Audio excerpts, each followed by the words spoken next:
Assalamualaikum warahmatullahi wabarakatuh. Semoga semua kebaikan terlimpah kepada kita semua. Amin ya rabbal alamin. Pada suatu pagi yang cerah di Baghdad, suasana istana begitu sibuk. Para pengawal berbaris, pelayan istana mondar-mandir, dan para menteri sedang sibuk rapat membahas kekeringan yang melanda ladang-ladang warga. Namun ada satu hal yang membuat semua orang gelisah. Menteri yang bertanggung jawab atas masalah air justru sedang sibuk menghitung jumlah bulu hidung unta di halaman istana. Namanya Tuan Komar, seorang lelaki bertubuh besar dengan kumis tebal dan wajah selalu penuh percaya diri, meski otaknya pas-pasan. Ia baru saja diangkat menjadi Menteri Urusan Pengairan dan Irigasi. Yang membuat rakyat heran, Tuan Komar itu tidak pernah sekolah tentang pertanian, tidak paham saluran air, dan bahkan pernah mengatakan bahwa sumur lebih baik ditaruh di atap rumah agar airnya turun sendiri. Tapi anehnya ia tetap menjadi menteri. Dan rupanya Tuan Komar adalah sepupu daripada Abu Jahil, penasihat kerajaan yang terkenal licin seperti belut yang disiram minyak. Abu Jahil lah yang membujuk baginda raja agar memberikan jabatan penting itu kepada saudaranya. Katanya, "Paduka, lebih baik menunjuk orang yang bisa dipercaya daripada orang yang terlalu pintar. Yang pintar bisa memberontak, Paduka, tapi yang tidak terlalu pintar akan setia." Baginda raja yang sedang kelelahan karena sakit kepala saat itu pun menyetujui tanpa berpikir panjang. Maka dimulailah bencana nasional berskala kecil. Saluran irigasi yang dulunya lancar kini dialihkan ke kebun pribadi Tuan Komar. Air sungai dibendung seenaknya. Bahkan bendungannya dibangun dari kantong gandum yang ia temukan di gudang istana. Karena laporan yang ditulisnya aneh dan sulit dimengerti, para pejabat lain pun hanya bisa mengangguk dan pura-pura paham. Namun rakyat mulai mengeluh. Sawah-sawah kering, ladang rusak, dan sumur menjadi dangkal. Para petani datang ke masjid dan bertanya kepada Abu Nawas, satu-satunya orang yang masih waras di kota itu. "Abu Nawas," kata seorang petani tua, "sawah kami mati. Kami tidak butuh uang. Kami ini butuh air, Abu Nawas. Tapi air itu dikurung oleh orang yang bahkan tidak tahu perbedaan antar irigasi dan air seni." Abu Nawas pun mengelus janggutnya, tersenyum cerdik seperti biasa. "Ini sih lebih parah dari sekedar kebodohan. Ini kesalahan struktural," gumamnya. Ia pun mulai merancang sebuah rencana untuk membongkar ketidakpecusan sang menteri tanpa membuat istana murka. Dan keesokan harinya Abu Nawas pun mendatangi istana dan meminta audiensi dengan baginda raja. "Paduka yang mulia," kata Abu Nawas, "izinkan hamba membuat sayembara untuk para menteri Paduka, agar semua rakyat tahu siapa yang paling layak dihormati. Bukan untuk mempermalukan Paduka, tapi ini justru untuk menunjukkan kehebatan para pejabat Paduka." Baginda raja yang hari itu sedang senang karena mimpi tentang kolam kurma langsung menyetujuinya. Dan 3 hari kemudian semua menteri dikumpulkan di alun-alun. Ribuan rakyat datang menonton. Di atas panggung berdiri Abu Nawas dengan 2 benda aneh di tangannya, sebuah kendi tanah liat dan 1 sepatu bot berlubang. Abu Nawas membuka acara dengan penuh semangat. "Wahai para menteri, saya ingin menguji kemampuan kalian dalam logika dan fusionalitas. Nah, ini adalah kendi dan sepatu. Keduanya bisa menampung air, tapi hanya satu yang cocok untuk mengairi ladang. Silahkan beri pendapat kalian." Semua menteri pun menjawab dengan mantap. "Oh, kendi, tentu saja." Tapi Tuan Komar dengan dada membusung dan wajah yang sok yakin berkata, "Sepatu, karena bentuknya memanjang dan bisa disusun seperti solokan."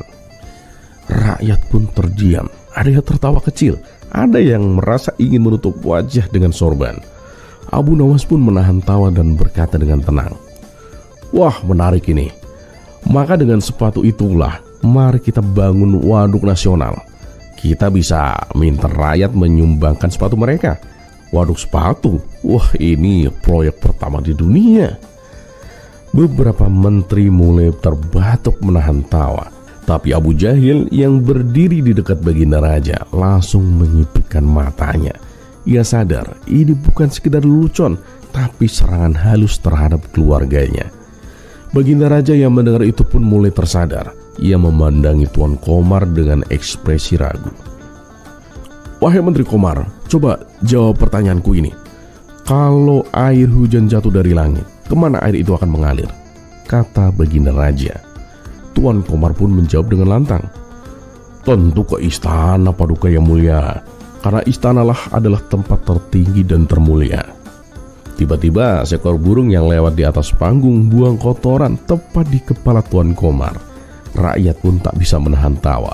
Abu Nawas menunduk hormat dan berkata, "Wahai Paduka Yang Mulia, barangkali ini pertanda dari langit, Paduka. Kalau yang naik ke atas tidak layak, maka yang jatuh ke bawah adalah kehormatan rakyat, Paduka." Baginda Raja pun terdiam cukup lama. Ia akhirnya menarik nafas panjang dan berkata, "Tuan Komar, pulanglah, tapi bukan ke rumahmu, tapi ke ladang rakyat. Belajarlah dari mereka.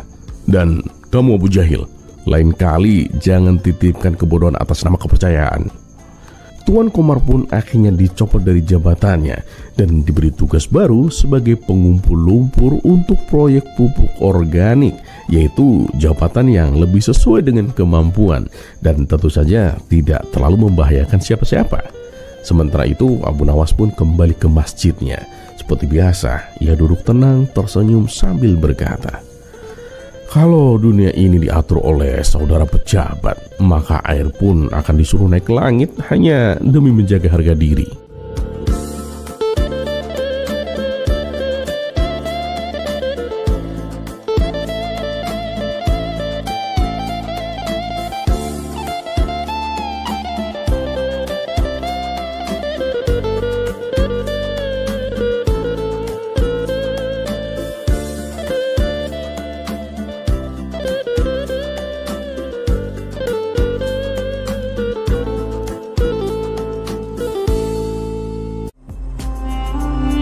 Kisah selanjutnya.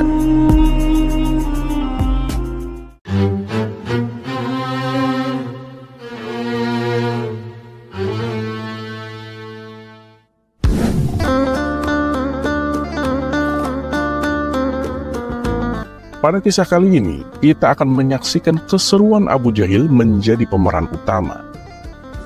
Dan kisah ini bermula ketika suatu hari Abu Jahil terlihat sibuk belanja di pasar.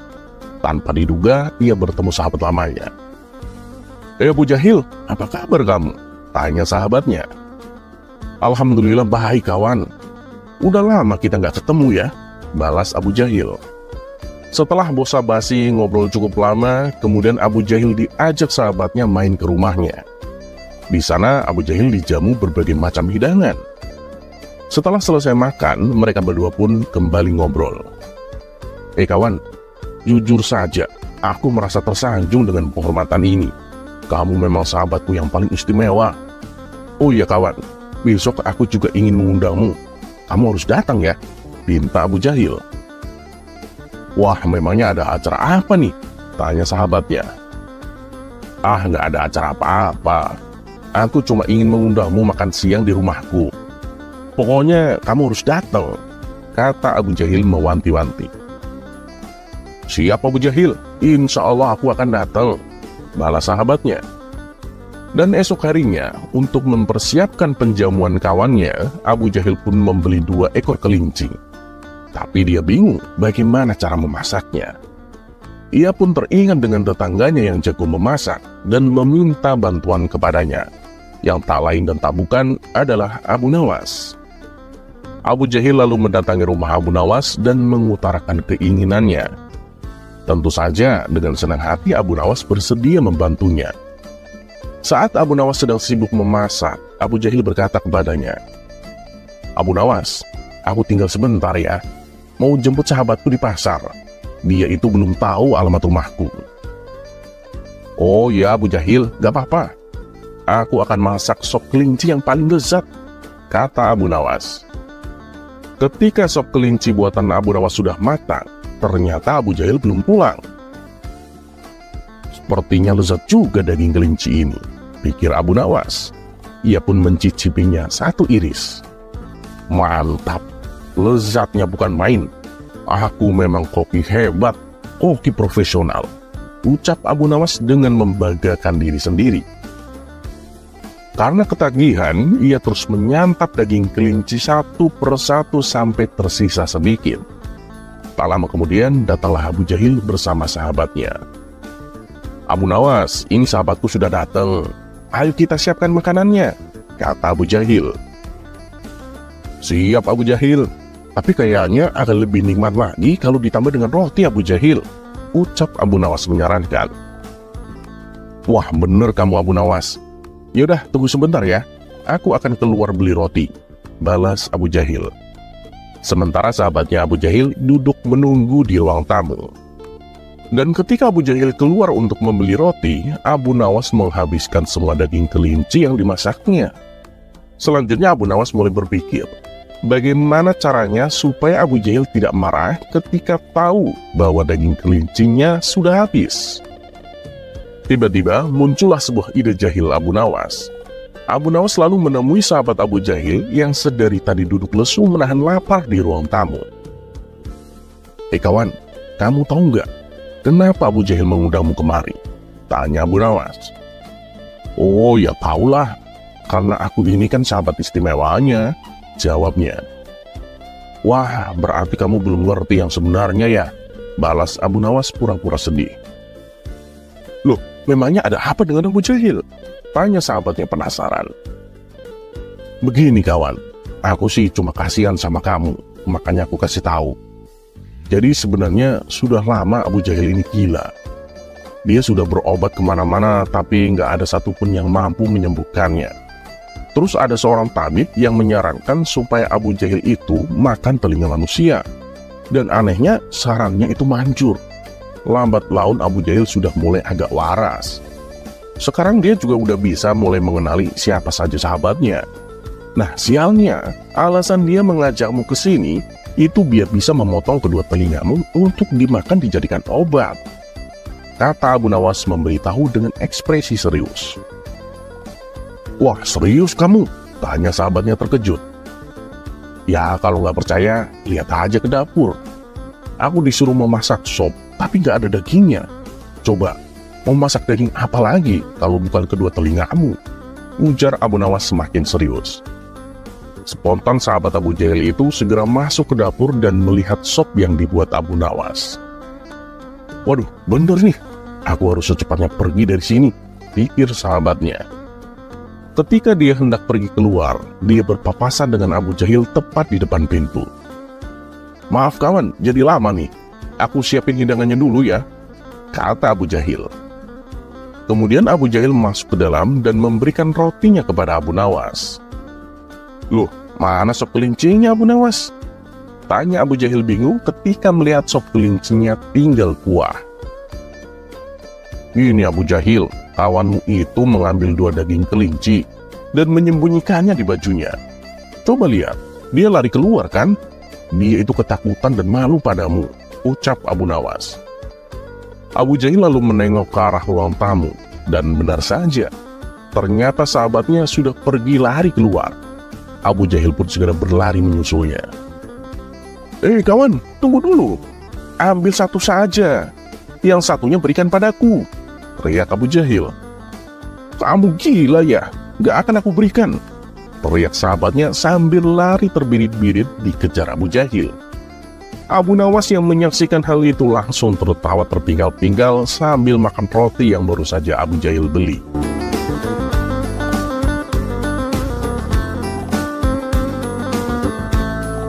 Terlepas cerita ini adalah cerita fiksi atau kenyataan, sebagai orang yang beriman, sudah seharusnya kita selalu cek and recheck segala kabar berita yang datang. Apalagi sebuah berita yang menyudutkan atau menjelek-jelekan pihak tertentu. Selalu waspada dan semoga bermanfaat. Seperti biasa, terima kasih. Wassalamualaikum warahmatullahi wabarakatuh.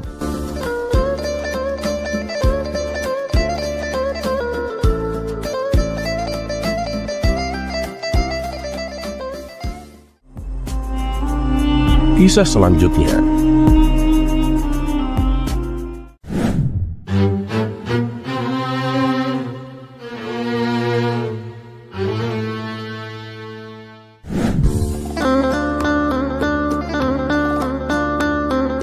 Di sebelah rumah Abu Nawas ada sebuah keluarga kaya raya yang menganut paham ateis.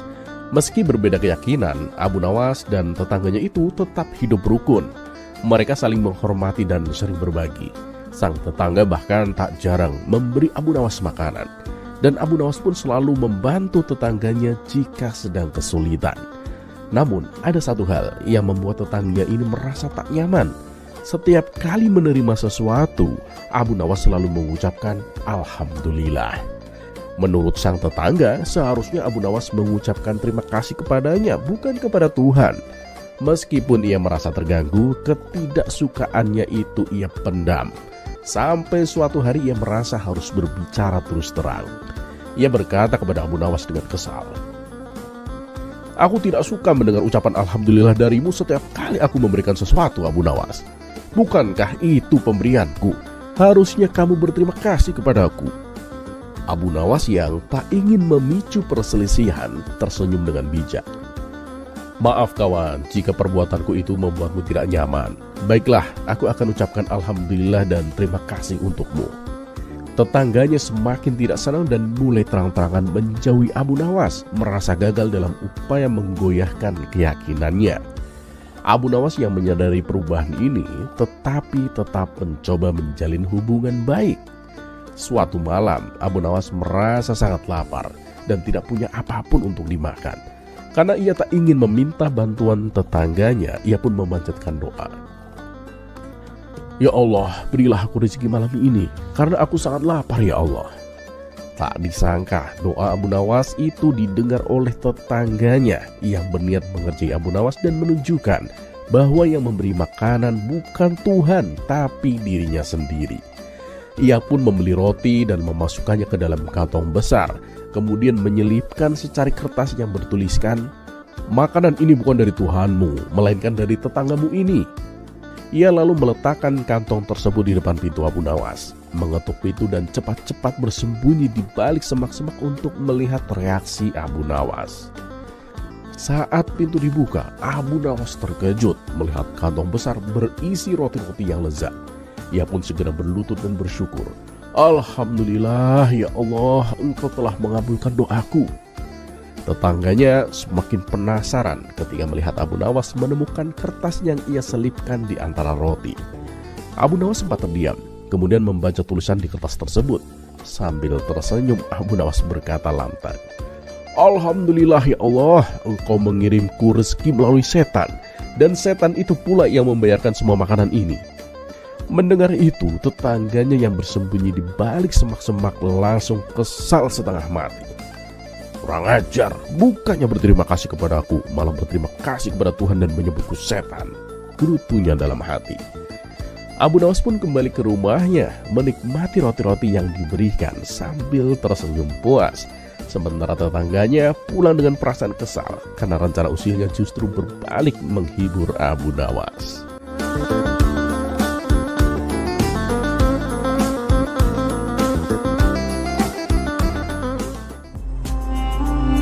Kisah selanjutnya.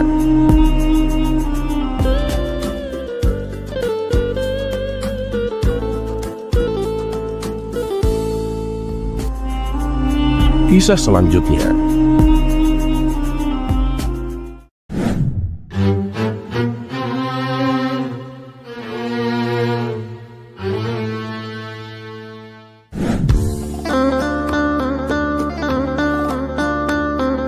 Pada suatu sore, Abu Jahil duduk termenung di tepi sungai. Wajahnya tampak bingung seperti orang yang sedang memikirkan teka-teki yang tak kunjung terpecahkan. Ia menghela nafas berat sambil melempar batu kecil ke dalam air. Melihat sahabatnya begitu serius, Abu Nawas yang kebetulan lewat pun mendekat. "Wahai Abu Jahil, kenapa wajahmu kusut seperti kain belum disetrika?" Abu Jahil pun menghela nafas panjang. "Abu Nawas, aku tuh sedang memikirkan sesuatu. Kenapa ya dalam hidup ini harus ada halal dan haram? Kenapa Allah tidak membiarkan semuanya bebas saja? Bukankah hidup akan lebih mudah tanpa aturan?" Abu Nawas pun tersenyum mendengar pertanyaan itu. "Wah, pertanyaanmu bagus juga, Abu Jahil. Tapi aku tak akan menjawabnya dengan ceramah yang panjang. Ayo, kita jalan-jalan sebentar." Mereka berdua pun berjalan ke sebuah ladang yang luas. Di sana terlihat pagar tinggi yang mengelilingi ladang berisi tanaman subur. Dan di luar pagar banyak gulma dan rumput liar tumbuh tak terkendali. Abu Nawas pun menunjuk ladang itu. Lihat itu Abu Jahil, tanaman yang di dalam pagar tumbuh rapi dan subur. Tapi coba kamu lihat, di luar pagar tumbuh semrawut dan saling berebut makanan dari tanah. Abu Jahil pun mengangguk. Oh iya, tentu saja. Pagar itu kan melindungi tanaman agar tidak dimakan hewan dan tidak berebut dengan gulma, Abu Nawas. Abu Nawas pun tersenyum. Nah, begitulah halal dan haram, Abu Jahil. Aturan Allah itu seperti pagar yang melindungi kita. Apa yang halal adalah tanaman subur yang diberkahi, dan apa yang haram adalah gulma yang merusak. Jika tidak ada pagar, semuanya akan bercampur dan hidup kita akan kacau balau, Abu Jahil. Abu Jahil pun menggaruk kepalanya. Tapi Abu Nawas, masalahnya semua hal-hal yang haram itu terlihat begitu menyenangkan. Abu Nawas pun tertawa kecil. Tentu saja. Ya sama seperti gulma yang tumbuh cepat dan terlihat segar, tapi sebenarnya merugikan tanaman lain. Allah tahu apa yang baik untuk kita dan apa yang buruk, bahkan jika kita tidak menyadarinya. Hal-hal yang haram mungkin terlihat menggiurkan, tapi di baliknya ada bahaya besar yang mengancam jiwa dan kehidupan kita, Abu Jahil. Abu Jahil pun merenung sejenak. Oh, jadi halal dan haram itu bukan sekedar aturan ya, tapi bentuk kasih sayang Allah untuk melindungi kita. Nah, benar sekali, jawab Abu Nawas. Allah tidak ingin kita tersesat atau merusak diri sendiri. Halal adalah jalan yang aman, sementara haram adalah bahaya yang tersembunyi. Kita hanya perlu percaya bahwa Allah itu selalu tahu yang terbaik. Abu Jahil pun tersenyum. Ya, aku mengerti sekarang Abu Nawas. Jika Allah sudah menentukan sesuatu itu haram, pasti karena ada mudorot di baliknya kan? Dan jika sesuatu itu halal, pasti karena ada kebaikan di dalamnya. Tapi bagaimana kalau aku tergoda untuk melakukan hal yang haram, Abu Nawas? Abu Nawas pun menatap sahabatnya dengan lembut. Godaan itu wajar, Abu Jahil. Kita manusia bukan malaikat. Tapi disinilah ujian kita. Allah memberi kita akal untuk membedakan mana yang baik dan mana yang buruk. Nah, setiap kali kamu menahan diri dari yang haram, Allah akan menggantinya dengan sesuatu yang jauh lebih baik. Bukankah ladang yang dijaga akan menghasilkan panen yang melimpah? Abu Jahil pun mengangguk mantap. Oh begitu ya Abu Nawas. Aku mengerti sekarang. Halal dan haram bukan untuk membatasi kebebasan kita, tapi untuk memastikan kita menjalani hidup dengan cara yang terbaik. Masya Allah, Allah memang maha penyayang. Abu Nawas pun menepuk pundak sahabatnya itu. Ketaatan pada Allah bukan tentang kehilangan kebebasan, tapi tentang mendapatkan ketenangan. Dan percayalah, mengikuti aturannya akan selalu membawa keberkahan, Abu Jahil. Dan sejak hari itu Abu Jahil pun tak lagi mempertanyakan mengapa ada halal dan haram. Ia sadar bahwa aturan Allah adalah bentuk kasih sayang yang selalu mengarahkannya kepada jalan yang terbaik. Dan meskipun godaan itu selalu datang, ia berusaha untuk memilih jalan yang diberkahi olehnya. Karena ia percaya di balik setiap aturan ada cinta Allah yang tak pernah padam.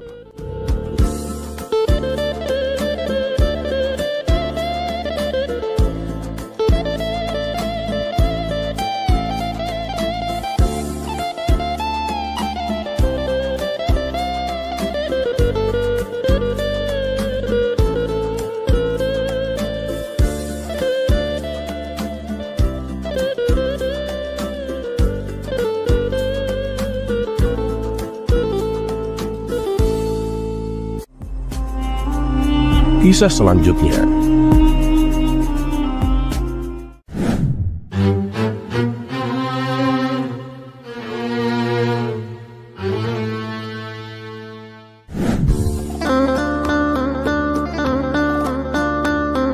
Di sebuah negeri yang damai, tiba-tiba muncul isu yang membuat rakyat resah, yaitu seorang anak pejabat tinggi kerajaan, Tuan Rashid, dikenal sebagai tukang suap. Anak itu bernama Karim, seorang pemuda yang selalu memanfaatkan nama besar ayahnya untuk memuluskan segala urusannya. Apapun yang ia inginkan selalu tercapai dengan sogokan, baik itu melanggar aturan maupun merugikan orang lain. Karim bahkan pernah menyogok hakim agar memenangkan perkaranya meski jelas-jelas dia yang bersalah. Keberanian Karim semakin menjadi-jadi sampai suatu hari ia merasa tertantang untuk menyuap orang yang terkenal cerdik namun lurus hati, yaitu Abu Nawas. Kalau aku bisa membuat Abu Nawas tunduk dengan uangku, berarti aku yang terhebat di negeri ini, pikir Karim. Hari itu juga Karim mengundang Abu Nawas ke rumahnya. Dengan sikap sok ramah, Karim menyambut Abu Nawas di ruang tamu mewahnya. Abu Nawas, kamu tahu siapa aku kan? Aku ini adalah anak dari Tuan Rashid, pejabat paling berpengaruh di kerajaan ini. Aku punya kekayaan yang tak terbatas, Abu Nawas. Jika kamu mau bekerja sama denganku, aku akan memberimu uang yang tak akan habis selama 7 turunan, kata Karim dengan sombong. Abu Nawas pun tersenyum tipis. Kerjasama seperti apa yang kau maksud, Tuan Karim? Tanyanya dengan nada yang tenang. Karim pun mendekat dan berbisik. Aku ingin kamu menggunakan kepintaranmu untuk membuat ayahku terlihat lebih hebat di depan Baginda Raja. Katakan kepada Raja bahwa ayahku adalah satu-satunya orang yang pantas menjadi penasehat utama kerajaan. Jika kamu berhasil, aku akan memberimu sekantong emas setiap bulan, Abu Nawas. Mendengar hal itu, Abu Nawas pun tertawa kecil. Oh begitu, jadi kamu ingin membeli kecerdikanku dengan emas? Oh iya, benar sekali, jawab Karim dengan percaya diri. Abu Nawas pun berpikir sejenak lalu berkata, baiklah, aku akan membantumu. Tapi aku punya satu syarat kecil, Karim. Oh, sebutkan saja, tidak ada syarat yang terlalu besar untukku, seru Karim dengan penuh semangat. Syaratnya sederhana, kata Abu Nawas sambil tersenyum. Bawalah aku ke pasar esok hari. Aku ingin kamu suap seluruh warga pasar agar mereka memanggilmu Raja Karim sepanjang hari. Karim pun terkejut, tapi karena ingin menguji pengaruh uangnya, ia menyetujui tantangan itu. Dan esok harinya Karim pergi ke pasar membawa kantong-kantong penuh emas. Ia membagi-bagikan uang kepada semua pedagang dan pembeli sambil berkata, mulai sekarang panggil aku Raja Karim. Siapapun yang memanggilku begitu akan mendapatkan uang. Awalnya para warga bingung, tapi karena tergiur dengan uang, mereka mengikuti perintah Karim. Sepanjang hari seluruh pasar riuh dengan teriakan, hidup Raja Karim, hidup Raja Karim. Karim pun sangat puas. Lihatlah Abu Nawas, dengan uang aku bisa melakukan apa saja. Sekarang giliranmu untuk memenuhi janjimu. Abu Nawas pun hanya tersenyum dan berkata, tunggu sebentar, Tuan Karim. Abu Nawas lalu naik ke atas peti di tengah pasar dan berteriak, warga pasar, tadi pagi Karim memberi kalian uang agar memanggilnya Raja Karim. Tapi sekarang aku akan menggandakan uang kalian jika kalian memanggilnya Pengemis Karim. Warga langsung berhenti bersorak. Setelah sejenak terdiam, mereka mulai berteriak, Pengemis Karim, Pengemis Karim. Karim pun marah besar. Apa-apaan ini Abu Nawas? Kamu mempermalukanku. Abu Nawas pun tertawa. Tuan Karim, ini pelajaran untukmu. Pengaruh yang dibeli dengan uang tidak akan bertahan lama, Tuan. Jika kamu ingin dihormati, lakukanlah hal-hal yang terhormat, bukan dengan cara menyuap. Warga pasar pun tertawa melihat wajah Karim yang merah padam. Ia tidak bisa berkata apa-apa lagi dan pergi meninggalkan pasar dengan malu. Dan sejak hari itu, Karim berhenti menggunakan uang untuk menyogok orang. Dan Abu Nawas kembali menjadi pahlawan rakyat dengan kecerdasannya yang tak terbeli.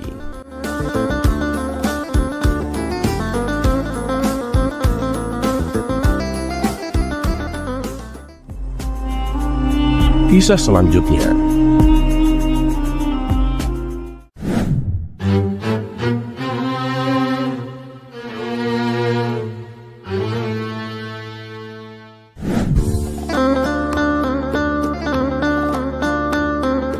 Siapa yang tak kenal Abu Nawas, tokoh fenomenal dari Baghdad yang terkenal dengan kecerdikannya.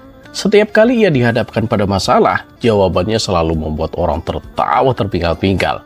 Suatu hari, ketika Abu Nawas berada di istana, Baginda Raja mencoba menggodanya dengan sebuah pertanyaan jebakan. Hari itu, sang raja baru saja membuat peraturan yang baru. Barang siapa yang berkata jorok di dalam istana akan dihukum penjara selama sebulan.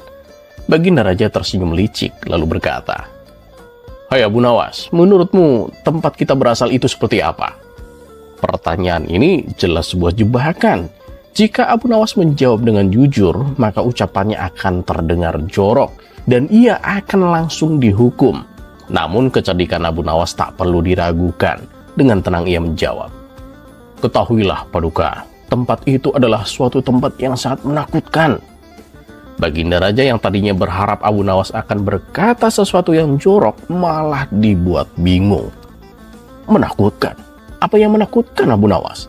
Dan kenapa bisa begitu?" tanya Baginda Raja. Dengan senyum lebar, Abu Nawas menjelaskan, "Mungkin Paduka tidak menyadari, ketika Paduka pertama kali datang dari tempat itu sebagai seorang bayi, Paduka pasti menangis kan? Itu karena tempat itu memang sangat menakutkan Paduka."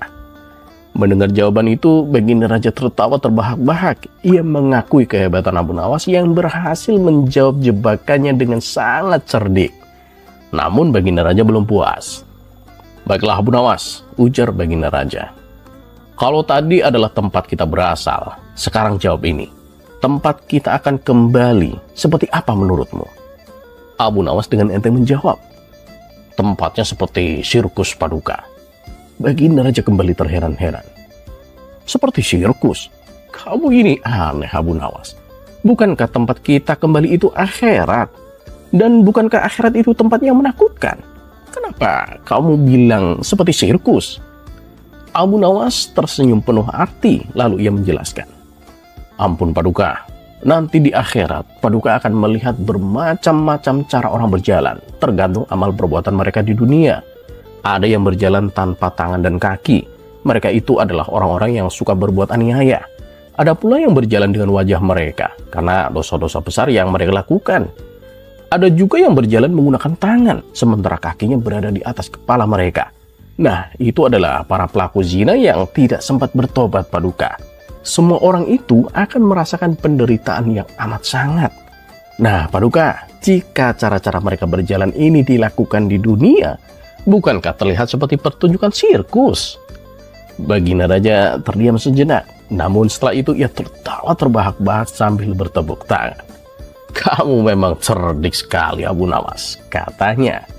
Di sela-sela candaan itu, Baginda Raja tak bisa menyembunyikan kekagumannya.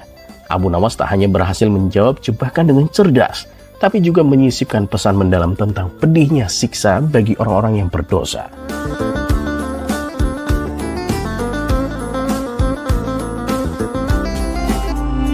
Kisah selanjutnya.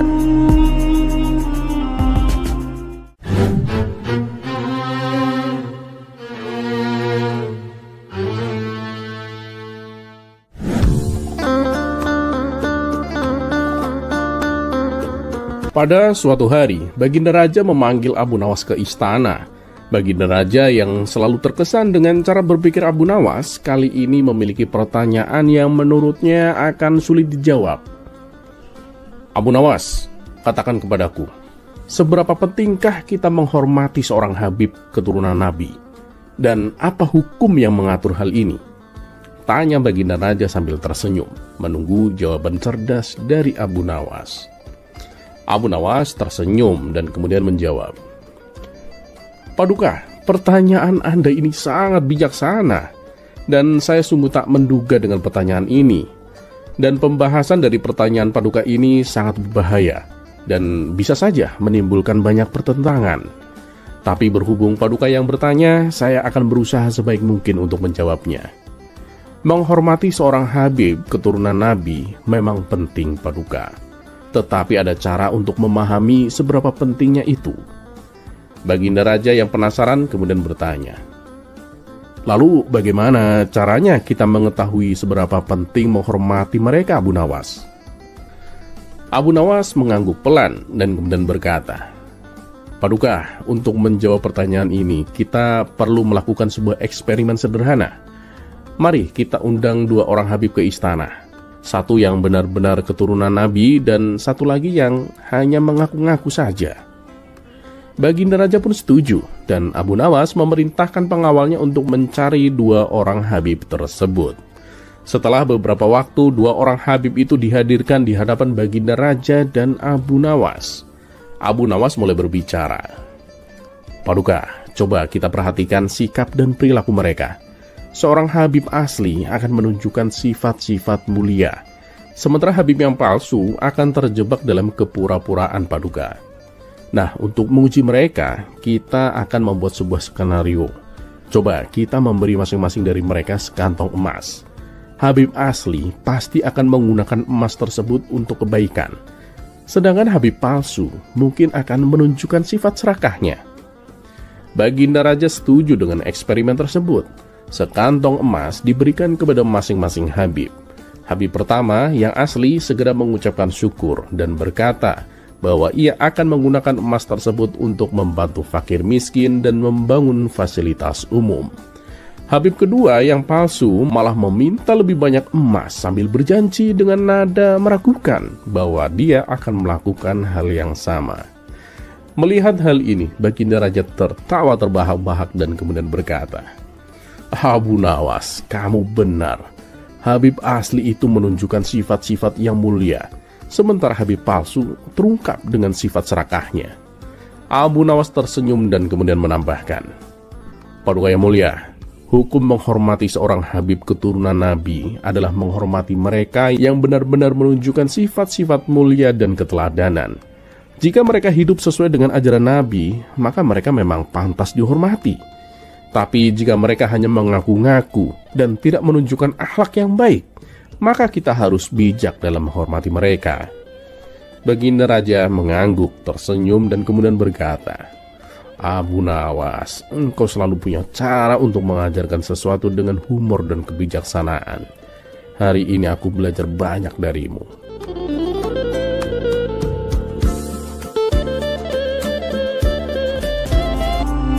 Kisah selanjutnya.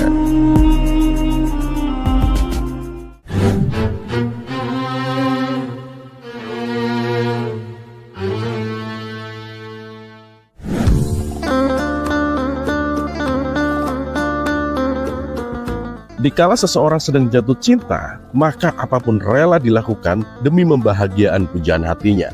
Ibarat pepatah mengatakan, laut luas kan ku seberangi, gunung tinggi kan ku daki.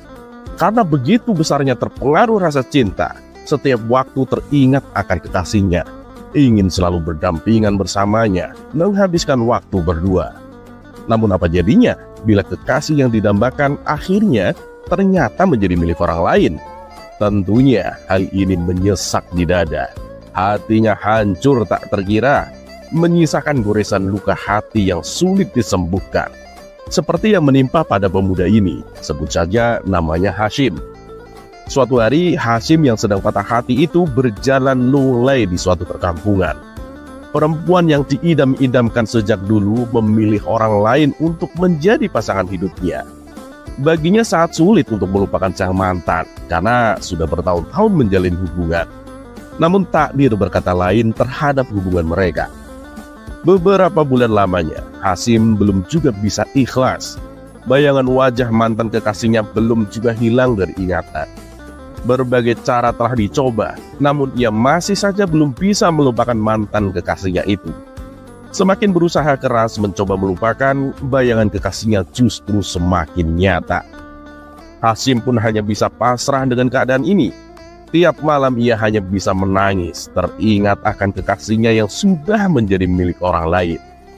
Suatu hari, salah satu teman karibnya mengusulkan agar Hashim berkonsultasi dengan Abu Nawas. Coba kamu minta saran pada Abu Nawas. Siapa tahu dia punya cara yang tepat untuk menyelesaikan masalah yang kamu hadapi saat ini. Hashim pun menuruti saran temannya itu. Ia juga meminta temannya untuk mengantarkan ke rumah Abu Nawas. Dan singkat cerita, karena mendengar pintu rumah diketuk, Abu Nawas segera membuka pintu dan mempersilahkan keduanya masuk. Dengan menahan tangisnya, Hashim pun lalu bercerita kepada Abu Nawas tentang problem yang ia hadapi. Abu Nawas terlihat manggut-manggut mendengar keluh kesahnya. Setelah beberapa saat, suasana terasa hening. Tiba-tiba Abu Nawas menggebrak meja, lalu berkata, "Kamu sedang dilanda patah hati." Tingkah Abu Nawas ini membuat Hashim dan kawannya kaget setengah mati. Sampai-sampai Hasyim sejenak lupa dengan patah hatinya karena kagetnya itu. Ini lukanya memang amat dalam. Tapi tenang saja, selepas keluar dari rumah ini, dengan cepat kamu pasti melupakannya, ujar Abu Nawas. Sambil menggeser kursi agak maju sedikit, Abu Nawas membisikkan ke telinga Hasyim. Tapi kamu beruntung Hasyim, sebab cepat atau lambat mantan kekasihmu itu akan mati. Untung saja kalian berdua nggak jadi menikah. Hasyim pun kaget. Dalam lubuk hatinya ia berkata, Alhamdulillah, beruntung sekali hambamu ini ya Allah. Untung aku nggak jadi nikah dengannya. Sementara temannya Hasyim yang duduk di sampingnya belum tahu dengan apa yang Abu Nawas bisikkan. Saat itu juga wajah Hasyim kembali ceria. Ia sudah bisa mulai tersenyum kembali. Karena merasa telah mendapat pencerahan dari Abu Nawas, Hasyim dan temannya pun pamit pulang. Lalu keduanya berjalan keluar rumah. Hasyim yang telah terobati patah hatinya berjalan di depan agak cepat dengan penuh bahagia. Sementara teman karibnya sengaja melambatkan langkahnya karena penasaran dengan jawaban Abu Nawas. Melihat Hasyim sudah agak jauh, ia bertanya kepada Abu Nawas, Tuan, apa yang Anda bisikan kepada Hasyim hingga dengan mudahnya ia bisa kembali ceria? Oh itu, bukan apa-apa. Aku cuma katakan, cepat atau lambat mantan kekasihnya itu bakalan mati, jawab Abu Nawas. Dengan heran kawan Hasyim itu bertanya, bagaimana Anda bisa tahu kalau mantan kekasihnya Hasyim akan mati? Sambil tersenyum Abu Nawas menjawab, bukankah cepat atau lambat semua manusia pasti menemui ajalnya? Mendengar penjelasan Abu Nawas, si kawan itu ikut tersenyum. Lalu ia pun berjalan cepat menyusul Hasyim yang kini sudah terlihat ceria.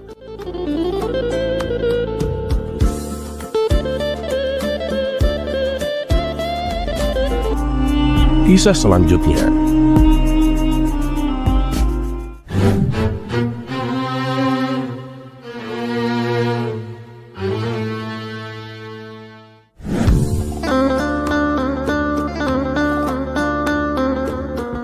Suatu ketika, Abu Nawas mengalami kesusahan ekonomi, sehingga untuk mencukupi kebutuhannya sehari-hari, ia terpaksa akan menjual barang-barang yang ada di rumahnya. Tapi ia bingung, barang apa yang bisa laku dijual. Setelah mengamati seisi ruangan rumah, matanya tertuju pada sebuah guci tua. Guci tersebut merupakan barang antik peninggalan dari mendiang ayahnya. Akhirnya ia pun terpaksa membawa guci itu ke toko barang antik. Tuan, aku mau menjual guci ini, kata Abu Nawas kepada pemilik toko. Ketika si pemilik toko melihat guci tersebut, si pemilik toko merasa takjub. Wah, ini kan barang antik. Udah sangat langka guci seperti ini. Pasti harganya mahal, pikir si pemilik toko. Namun karena sifat serakahnya, terbesit niat si pemilik toko untuk menipu Abu Nawas. Ini sih guci biasa Abu Nawas, mana laku dijual, kata si pemilik toko berpura-pura. Mendengar hal itu, Abu Nawas pun kecewa dan hendak kembali pulang. Tapi tiba-tiba si pemilik toko mencegahnya. Abu Nawas, memangnya kamu sedang butuh uang sampai-sampai kamu jual guci? Baiklah, aku akan beli gucimu, ujar si pemilik toko. Tapi katamu ini guci biasa, memangnya bisa laku berapa? Tanya Abu Nawas. Ya paling cuma 5 dinar lah, itu pun kalau kamu mau. Karena kan tujuanku membeli guci itu semata-mata hanya untuk menolongmu Abu Nawas, ujar si pemilik toko. Akhirnya keduanya pun sepakat, guci Abu Nawas terjual dengan harga 5 dinar. Beberapa hari kemudian, Abu Nawas dipanggil Baginda Raja untuk datang ke istana. Maka berangkatlah ia memenuhi panggilan rajanya itu. Singkat cerita, sampailah Abu Nawas ke istana dan menghadap Baginda Raja. Abu Nawas, tempo hari istriku membeli sebuah guci di toko antik. Aku lihat-lihat guci itu persis seperti guci milik mendiang ayahmu. Memang kamu menjualnya? Tanya Baginda Raja. Iya Paduka, saya menjualnya karena sedang butuh uang, jawab Abu Nawas. Oh, ya sudahlah. Berapa kamu menjualnya? Tanya Baginda Raja kembali. 5 dinar Paduka, jawab Abu Nawas. Apa? 5 dinar? Apa aku nggak salah dengar? Itu kan guci antik yang langka. Harganya bisa sampai 200 dinar Abu Nawas, kata baginda raja. Waduh, saya sendiri juga tidak tahu Paduka. Soalnya si pemilik toko bilang kalau itu hanya guci biasa. Berarti saya kena tipu ini, sesal Abu Nawas. Mendengar hal itu, baginda raja pun ikut merasa geram. Jangan khawatir Abu Nawas, aku akan panggil dia untuk mempertanggungjawabkan perbuatannya, ucap baginda raja. Tidak usah Paduka, saya sudah punya cara lain untuk memberinya pelajaran, ujar Abu Nawas. Kemudian pada keesokan harinya, Abu Nawas kembali mendatangi toko penjual barang antik tersebut. Wahai kawanku Abu Nawas, apa yang bisa saya bantu? Kata si pemilik toko menyambutnya. Aku mau menjual poci ini. Apa kamu mau membelinya? Tanya Abu Nawas. Coba lihat sini pocinya, pinta si pemilik toko. Setelah ia mengamati dengan seksama, ternyata itu hanyalah poci biasa yang harganya paling cuma 5 dinar. Mau jual harga berapa pocimu ini? Tanya si pemilik toko. 200 dinar, jawab Abu Nawas. Apa? 200 dinar? Gila kamu, gak mau beli aku, ujar si pemilik toko. Kalau gak mau ya udah, aku juga gak akan memaksa kok, kata Abu Nawas sambil berpura-pura akan berlalu. Tunggu dulu Abu Nawas, jangan pergi dulu. Aku penasaran, kenapa harganya bisa semahal itu? Tanya si pemilik toko. Ini ya tuan, poci ini bukan sembarang poci. Ini adalah poci ajaib, bisa menjawab pertanyaan apapun, jawab Abu Nawas. Lalu untuk mengetes kebenarannya, si pemilik toko memegang kantong tempat ia menyimpan uangnya. Poci, berapa jumlah uang yang ada di kantongku ini? Tanya si pemilik toko. Abu Nawas berpura-pura mendekatkan poci itu ke telinganya, seolah-olah ia mencoba mendengarkan sesuatu dari poci itu. Kemudian Abu Nawas mengangguk-ngangguk seakan-akan baru saja diberitahu oleh si poci. Jumlahnya ada 50 dinar dan 770 dirham, jawab Abu Nawas. Si pemilik toko pun menjadi terkesan dan akhirnya ia pun bersedia membelinya dengan harga 200 dinar. Setelah transaksi selesai, Abu Nawas pun lalu pulang dengan membawa uang 200 dinar. Tidak berapa lama kemudian, selepas kepergian Abu Nawas, si pemilik toko mencoba menghitung kembali uang yang ada di kantongnya. Ternyata jumlahnya tidak sesuai dengan jawaban Abu Nawas. Dia bilang jumlahnya 50 dinar dan 770 dirham. Lah ini ternyata jumlahnya 67 dinar dan 400 dirham. Kurang ajar, Abu Nawas telah menipuku, pikir si pemilik toko dengan penuh amarah. Ia pun segera pergi mendatangi rumah Abu Nawas. Ya Abu Nawas, kamu penipu. Jumlah uang yang kamu sebutkan tidak sesuai dengan isi kantongnya, hardik si pemilik toko. Tapi dengan entengnya Abu Nawas menjawab, Loh, kamu kan bertanya kepada Poci, bukan kepada aku. Poci itu memang tidak pernah berbohong. Yang kamu dengar itu kan jawaban dariku, bukan dari Poci, jelas Abu Nawas. Tapi yang kamu bilang tadi bukannya kamu dengar dari pocimu, kata si pemilik toko bertambah geram. Tunggu dulu, saya nggak pernah bilang seperti itu loh. Kamunya aja yang salah paham, ujar Abu Nawas. Kurang ajar kamu Abu Nawas, akan aku adukan kamu ke baginda raja, biar kamu ditangkap dan dihukum, ancam si pemilik toko. Nah, kebetulan sekali, ayo kita ke istana sekarang. Di sana kamu akan menjumpai guci yang telah aku jual kepadamu, dan kedatanganmu sudah ditunggu-tunggu oleh baginda raja, timpal Abu Nawas. Sialan, berarti Abu Nawas sudah tahu kalau aku telah menipunya. Ternyata tempo hari wanita yang membeli guci adalah wanita suruhan permaisuri, pikir si pemilik toko.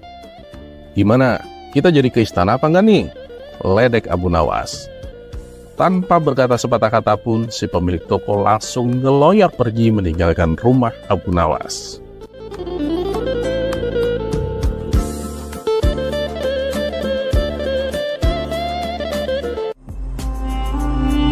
kisah selanjutnya. Di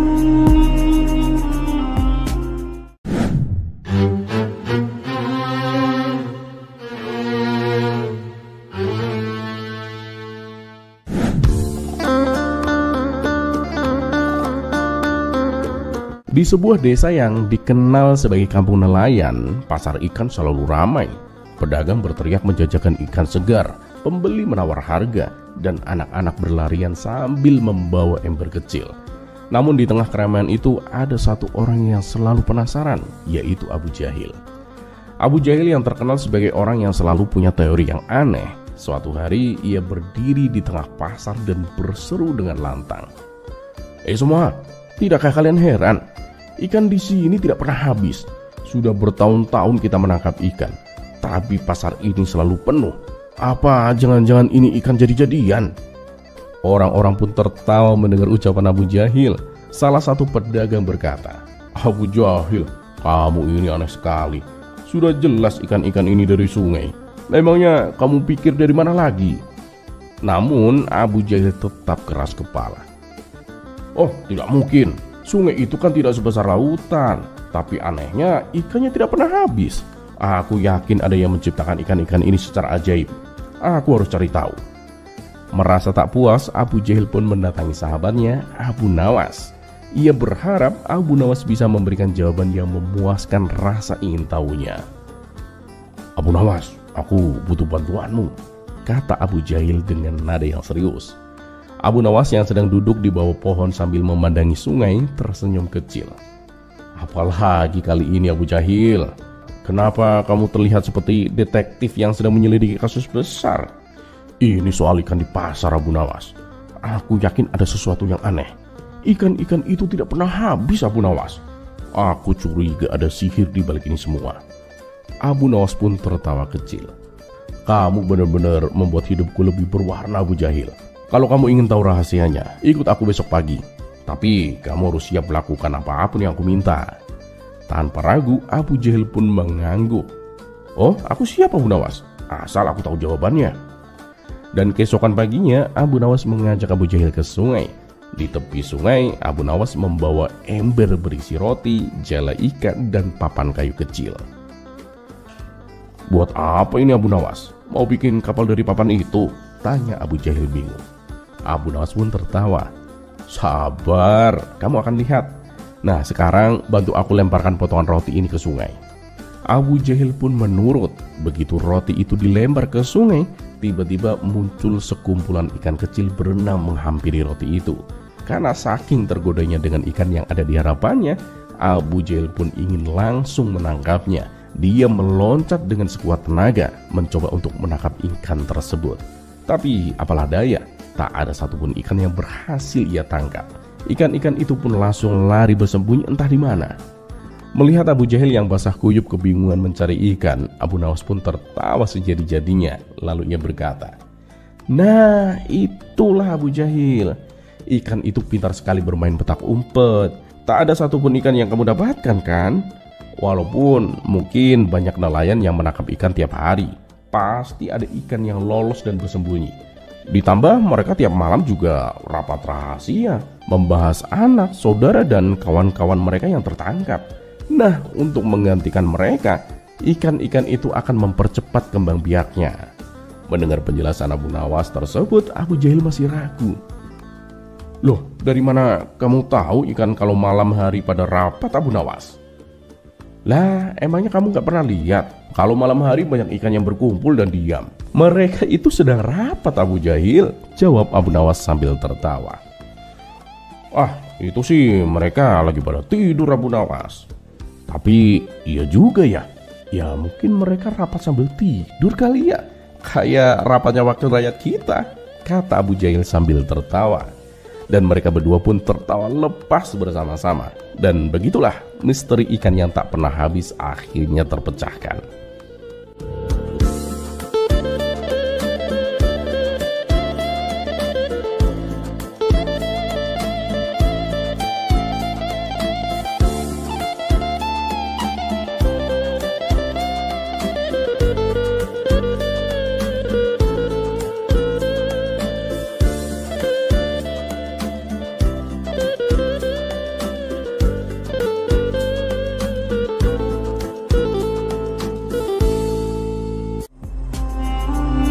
Kisah selanjutnya.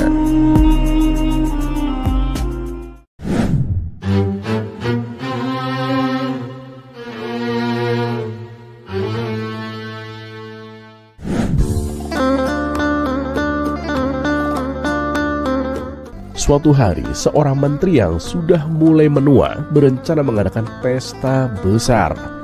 Meskipun usianya semakin bertambah, ia ingin selalu tampil gagah dan muda di depan para tamu. Maka diundanglah orang-orang penting, termasuk Abu Nawas, untuk memeriahkan acaranya. Malam itu Abu Nawas tiba di rumah sang menteri dengan semangat. Ia sudah membayangkan hidangan lezat yang akan disantapnya. Setibanya di sana, Abu Nawas disambut hangat oleh sang menteri yang mempersilahkannya duduk bersama para tamu yang lain. Tidak lama kemudian, berbagai hidangan istimewa mulai dihidangkan. Abu Nawas yang tak sabar mencicipinya segera mengambil makanan sambil bertanya, "Ngomong-ngomong, pesta ini dalam rangka apa ya? Jangan-jangan Tuan Menteri naik jabatan?" "Bukan Abu Nawas," jawab Tuan Menteri. "Ini hanya pesta kecil untuk merayakan ulang tahunku." "Oh, pantas saja hidangannya mewah. Dan Tuan Menteri juga tampak gagah dan berwibawa," puji Abu Nawas. Mendengar itu, Tuan Menteri tersenyum bangga dan para tamu tertawa kecil. Namun, di tengah keceriaan pesta, salah satu tamu tiba-tiba berkomentar, "Tuan Menteri, janggut Anda sudah mulai beruban, Tuan. Mungkin akan lebih indah jika dicat hitam, Tuan." Seketika wajah Tuan Menteri berubah marah. "Kurang ajar kamu. Kamu pikir aku ini sudah tua dan tidak layak tampil gagah?" bentaknya sambil memerintahkan pengawal untuk menyeret tamu itu ke penjara. Suasana pesta pun mendadak tegang. Tuan Menteri masih kesal, menoleh ke tamu lainnya dan bertanya dengan nada tajam, "Apakah kamu lihat ada uban di janggutku?" Karena takut dihukum, tamu kedua menjawab dengan hati-hati, "Hampir tidak ada, Tuan Menteri." "Hampir? Apa maksudmu dengan hampir?" "Pengawal, masukkan orang ini ke penjara juga," teriaknya. Tamu kedua pun diseret pergi. Kini suasana pesta benar-benar mencekam. Tuan Menteri lalu mengajukan pertanyaan yang sama kepada tamu yang ketiga. Dengan gemetaran, tamu tersebut menjawab, "Sama sekali tidak ada uban, Tuan Menteri. Janggut Anda hitam dan berkilau." "Kamu pembohong besar. Pengawal, cambuk dia 10 kali dan penjarakan sebulan," perintahnya lagi. Akhirnya giliran Abu Nawas ditanya. Namun ia terlihat santai menikmati hidangan di hadapannya, seolah tidak terjadi apa-apa. Merasa diabaikan, Tuan Menteri pun membentak, "Hei Abu Nawas, apa kau juga melihat uban di janggutku?" Abu Nawas mengangkat wajahnya dengan tenang. "Maaf Tuan Menteri, saya sebenarnya ingin menjawab, tapi saya ini kan buta warna, Tuan. Jadi saya tidak tahu mana warna hitam ataupun putih," jawab Abu Nawas sambil kembali asik makan. Jawaban cerdik dan kocak Abu Nawas membuat Tuan Menteri yang tadinya marah langsung tertawa terpinggal-pinggal. Emosinya mendadak mereda dan suasana pesta kembali cair. Abu Nawas pun meneruskan makan malamnya sambil menceritakan berbagai kisah lucu, membuat seisi ruangan penuh tawa sampai pesta berakhir dengan penuh keceriaan.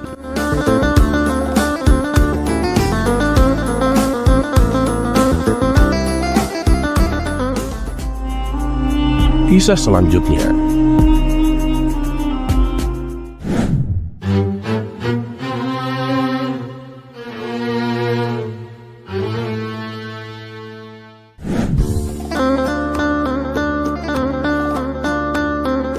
Alkisah, pada suatu ketika Baginda Raja tengah asik berburu di hutan. Namun perburuan kali ini membawa nasib sial. Bukannya mendapatkan hewan buruan, Baginda Raja malah diserang oleh seekor macan yang menerkam kakinya dan menggigitnya. Untunglah beberapa pengawal istana berhasil menyelamatkannya. Namun akibat dari serangan tersebut, kaki Baginda Raja menjadi lumpuh. Berbagai tabib telah didatangkan untuk menyembuhkan kelumpuhannya, namun tak ada satupun yang berhasil. Kini Baginda Raja hanya bisa terbaring di tempat tidur meratapi nasibnya. Hampir saja ia putus asa dan ingin mengakhiri hidupnya. Namun keinginan itu dicegah oleh sang permaisuri. Akhirnya berkat nasihat sang permaisuri, lama-kelamaan Baginda Raja bisa menerima takdir yang menimpanya. Ia bisa tersenyum kembali meskipun dengan kondisi kakinya yang lumpuh. Hingga pada suatu hari, Abu Nawas datang ke istana untuk menghibur Baginda Raja. Ia menceritakan kisah-kisah lucu yang membuat Baginda Raja tertawa. Namun tak berselang lama, wajah Baginda Raja kembali murung. "Ada apa, Paduka? Apakah Paduka tidak suka dengan ceritaku?" tanya Abu Nawas. "Tidak, Abu Nawas. Aku sangat terhibur dengan ceritamu. Andai saja kakiku tidak lumpuh, Abu Nawas, mungkin aku tidak akan seperti ini," kata Baginda Raja dengan suara yang lirih. Mendengar itu, Abu Nawas pun menghela nafas. "Sudahlah Paduka, jangan memikirkan hal itu. Harusnya Paduka itu bersyukur karena masih diberi umur panjang," tutur Abu Nawas. "Iya Abu Nawas, tapi aku ingin sembuh. Aku ingin kakiku seperti dulu Abu Nawas," kata Baginda Raja. Sejenak Abu Nawas terdiam, tampak memikirkan sesuatu. Tiba-tiba ia berkata, "Paduka yang mulia, saya punya solusi agar kaki Paduka bisa sembuh." Baginda Raja pun menjawab, "Percuma Abu Nawas, kamu bisa apa? Apalagi kamu ini bukan tabib. Sudah banyak tabib yang aku datangkan dan rata-rata mereka mengatakan bahwa kelumpuhan ini susah disembuhkan." Abu Nawas pun tersenyum. "Ya itu benar Paduka, saya tahu itu. Namun Paduka pasti belum pernah mencoba cara yang ini." "Apa caranya Abu Nawas?" tanya Baginda Raja penasaran. "Paduka yang mulia, jalan terakhir bagi manusia agar keinginannya dikabulkan itu hanya satu, yaitu bernazar. Apa salahnya jika dicoba Paduka?" jawab Abu Nawas. Mendengar itu Baginda Raja pun tertegun. "Wah, benar juga ucapanmu Abu Nawas. Baiklah, aku akan bernazar. Bila kakiku sembuh dari kelumpuhan, aku akan menyedekahkan separuh kerajaanku." Abu Nawas pun membalas, "Maaf Paduka yang mulia, kalau nazar hanya seperti itu, saya tidak yakin bisa sembuh." "Terus bagaimana nazar yang seharusnya Abu Nawas?" tanya Baginda Raja bingung. "Nazarlah yang agak tidak masuk akal Paduka, yang susah dikerjakan. Karena untuk menyembuhkan kelumpuhan Paduka dibutuhkan keajaiban yang tidak masuk akal juga," jelas Abu Nawas. Baginda Raja pun terdiam memikirkan nazar yang akan ia buat. Setelah berpikir cukup lama, ia pun berkata, "Wahai Abu Nawas, saksikanlah. Bila aku sembuh dari kelumpuhan, aku akan naik keledai dan tidak akan turun darinya selamanya." Spontan Abu Nawas pun terkejut. "Paduka serius dengan nazar itu?" tanya Abu Nawas tidak percaya. "Ya Abu Nawas, aku serius dengan nazar yang aku ucapkan," jawab Baginda Raja. Beberapa minggu setelah bernazar, keajaiban pun terjadi. Kaki Baginda Raja yang tadinya lumpuh mulai berangsur-angsur membaik. Bahkan sedikit demi sedikit ia mulai menggerakkan kakinya. Akhirnya kaki Baginda Raja benar-benar sembuh dari kelumpuhan. Betapa bahagianya hati sang raja. Ia pun mengundang Abu Nawas ke istana untuk mengucapkan terima kasih. "Abu Nawas, saranmu sangat manjur. Lihatlah, kakiku sudah sembuh. Aku sudah bisa berjalan seperti sedia kala Abu Nawas," kata Baginda Raja dengan bahagia. "Alhamdulillah Paduka, saya ikut senang melihatnya," sahut Abu Nawas. Namun Baginda Raja kemudian berkata, "Tapi Abu Nawas, bagaimana dengan nazarku? Aku tidak mungkin mengingkarinya. Tapi aku juga merasa berat menjalaninya. Bagaimana ini Abu Nawas?" Abu Nawas pun menjawab, "Loh, itu kan sudah menjadi kewajiban Paduka. Paduka harus menjalaninya dengan ikhlas." Tanpa menunggu lama, Abu Nawas pun segera membawakan keledai dan menyuruh Baginda Raja untuk menaikinya. Dengan berat hati, Baginda Raja pun menuruti perkataan Abu Nawas. "Ayo Paduka, ikut saya," ajak Abu Nawas. Kemudian Abu Nawas pun mengajak Baginda Raja jalan-jalan di taman istana. Ketika sampai di dekat pohon kurma, Abu Nawas pun berkata, "Paduka yang mulia, panjatlah pohon kurma ini." Baginda Raja pun menjawab, "Oh tidak Abu Nawas, aku tidak boleh turun dari keledai. Aku tidak mau melanggar nazarku." Abu Nawas pun kembali berkata, "Paduka, panjatlah dari atas punggung keledai." Meski merasa heran dengan perintah tersebut, Baginda Raja mencoba menurutinya. Setelah Baginda Raja memeluk batang pohon kurma, Abu Nawas segera menjauhkan keledainya. "Sekarang turunlah dari pohon kurma itu Paduka," kata Abu Nawas. "Kalau begitu aku bisa melanggar nazarku Abu Nawas," balas Baginda Raja.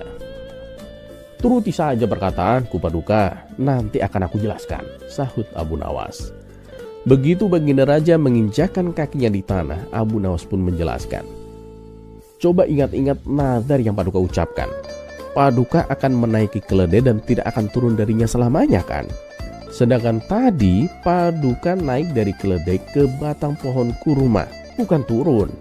Lalu Paduka turun dari pohon kurma, bukan turun dari keledai.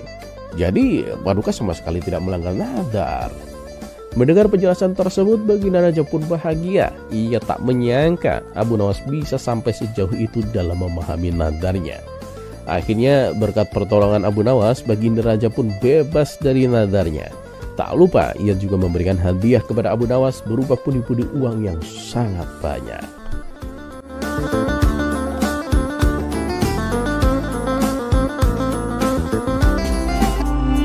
Kisah selanjutnya.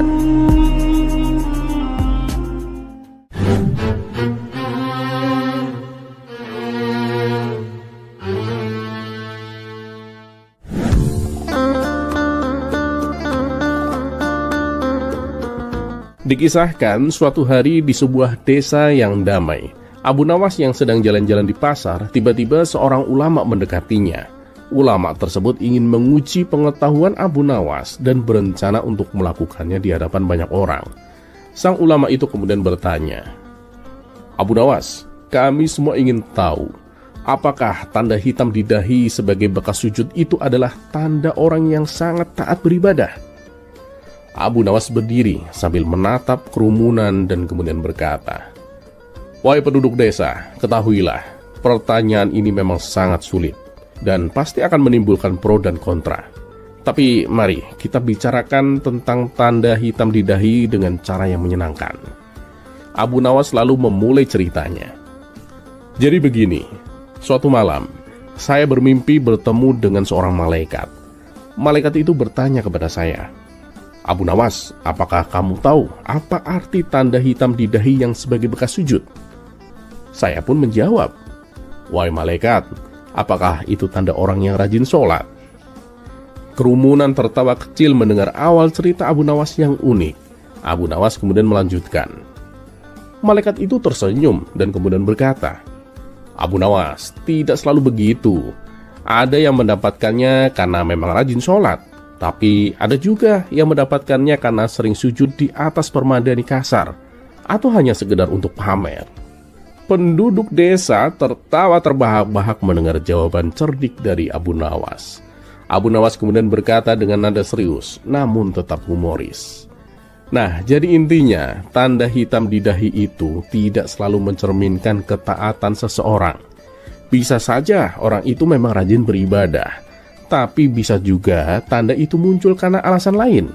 Yang penting adalah niat dan keikhlasan dalam beribadah, bukan sekedar tanda hitam di dahi. Seorang pemuda dari kerumunan bertanya, Abu Nawas, kalau begitu bagaimana kita menilai seseorang yang rajin beribadah? Abu Nawas dengan bijak menjawab, lihatlah perilaku dan akhlaknya sehari-hari. Apakah dia suka membantu sesama? Apakah dia jujur? Apakah dia santun? Itu lebih penting daripada tanda hitam di dahi. Kerumunan pun kembali tertawa dan kemudian bertepuk tangan, terhibur oleh penjelasan cerdik dari Abu Nawas. Ulama yang awalnya bertanya pun tersenyum dan kemudian berkata, Abu Nawas, kamu benar-benar bijaksana dan lucu juga. Terima kasih telah memberikan penjelasan yang sangat menyenangkan dan bermakna.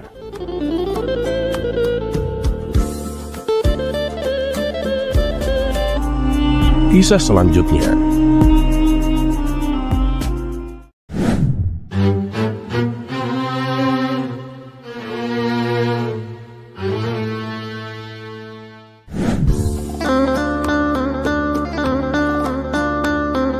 Suatu hari, Baginda Raja merasa penasaran tentang misteri di balik usia 40 tahun yang katanya penuh dengan kebijaksanaan. Untuk mendapatkan jawabannya, Baginda Raja pun memanggil Abu Nawas ke istana. Abu Nawas, ujar Baginda Raja, aku dengar umur 40 tahun itu istimewa. Banyak yang bilang ada rahasia kehidupan yang baru terbuka di usia tersebut. Apakah kamu tahu apa rahasia umur 40 tahun itu? Abu Nawas tersenyum penuh arti. Paduka yang mulia, rahasia umur 40 tahun itu memang ada, tapi hanya sedikit yang tahu Paduka. Jawabnya membuat Baginda Raja semakin penasaran. Baginda Raja tertarik dan mendesak Abu Nawas untuk segera mengungkapkan rahasianya. Kalau begitu katakan kepada aku apa rahasianya, Abu Nawas. Abu Nawas pun menghela nafas, berlagak serius dan berkata, baiklah Paduka, rahasia umur 40 tahun itu sebenarnya sederhana. Mulai saat itulah seseorang menyadari bahwa ia semakin sering lupa dengan apa yang baru saja ia ingat. Baginda Raja terkejut lalu tertawa terbahak-bahak. Abu Nawas, aku tak percaya. Masa rahasia umur 40 tahun hanya soal lupa? Abu Nawas pun tersenyum dengan lebar. Sungguh Paduka, di usia 40 tahun, kita jadi lebih mudah lupa di mana menaruh barang. Lupa siapa yang sudah kita janji dan bahkan lupa soal pertanyaan-pertanyaan besar yang dulu sering kita pikirkan. Tapi justru itulah, semakin sering kita lupa, semakin kita belajar untuk menerima apa adanya Paduka. Baginda Raja tergelak tetapi masih penasaran. Baiklah, itu lucu, tapi sepertinya masih ada lagi.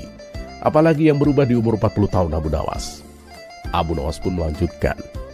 Nah, rahasia keduanya adalah kesadaran bahwa tubuh kita tidak bisa diajak bekerja sama seperti dulu lagi Paduka.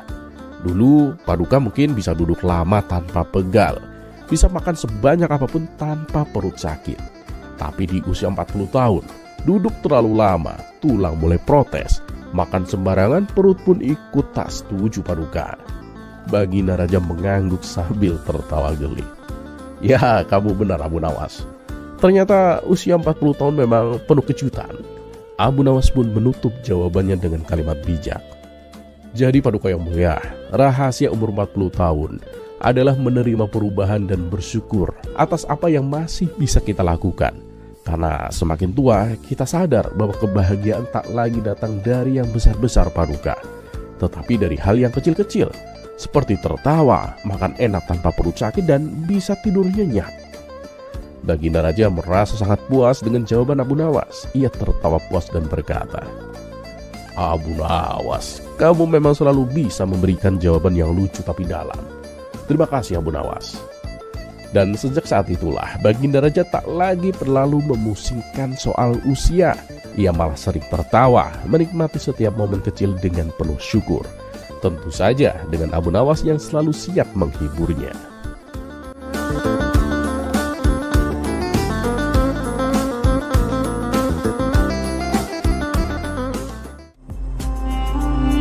Kisah selanjutnya.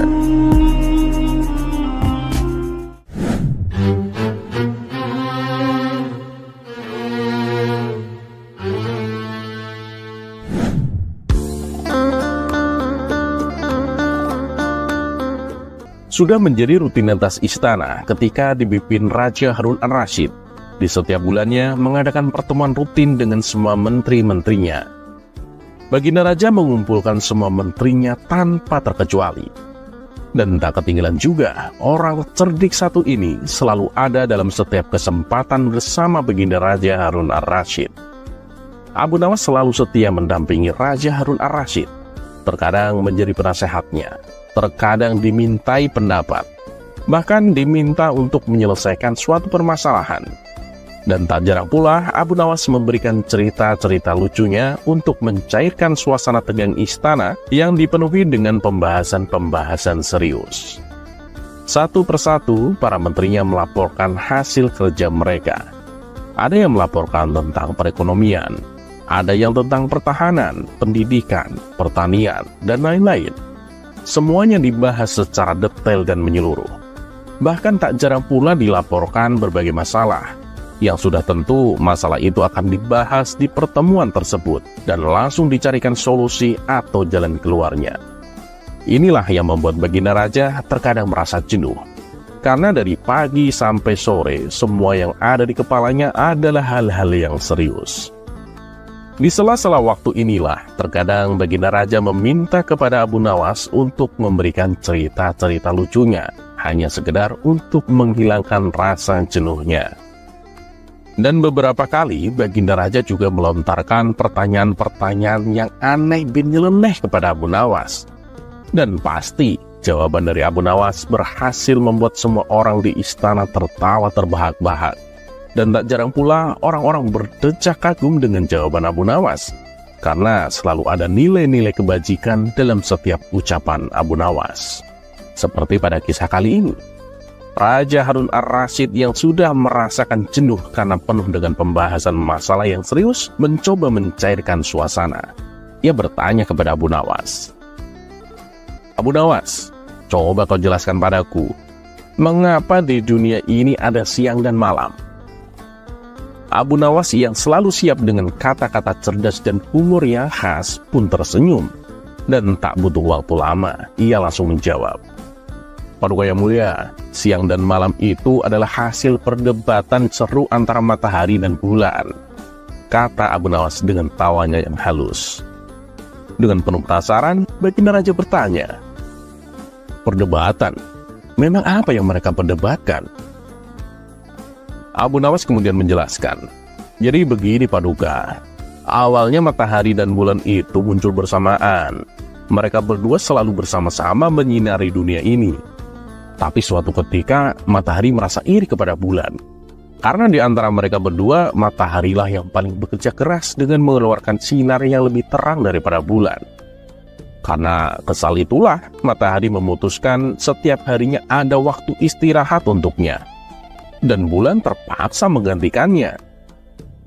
Baginda Raja dan semua orang di istana pun tertawa mendengar penjelasan Abu Nawas itu. Mereka sadar jawaban Abu Nawas itu memang mengarang, tapi masuk akal juga. "Kamu cerdik Abu Nawas. Tapi ada lagi, kenapa terkadang siang lebih lama daripada malam? Terkadang juga malam lebih lama daripada siang?" tanya Baginda Raja dengan masih sambil tersenyum. Abu Nawas kemudian menatap ke arah matahari dan berkata, "Ya, begitulah Paduka.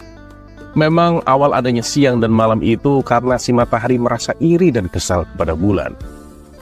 Tapi matahari juga masih mempunyai rasa sayang pada bulan. Karena bagaimanapun mereka berdua kan dulunya teman akrab, selalu bersama-sama menyinari dunia. Nah, karena rasa sayangnya itulah, terkadang matahari memberikan waktu yang lebih kepada bulan untuk istirahat. Begitu juga sebaliknya Paduka.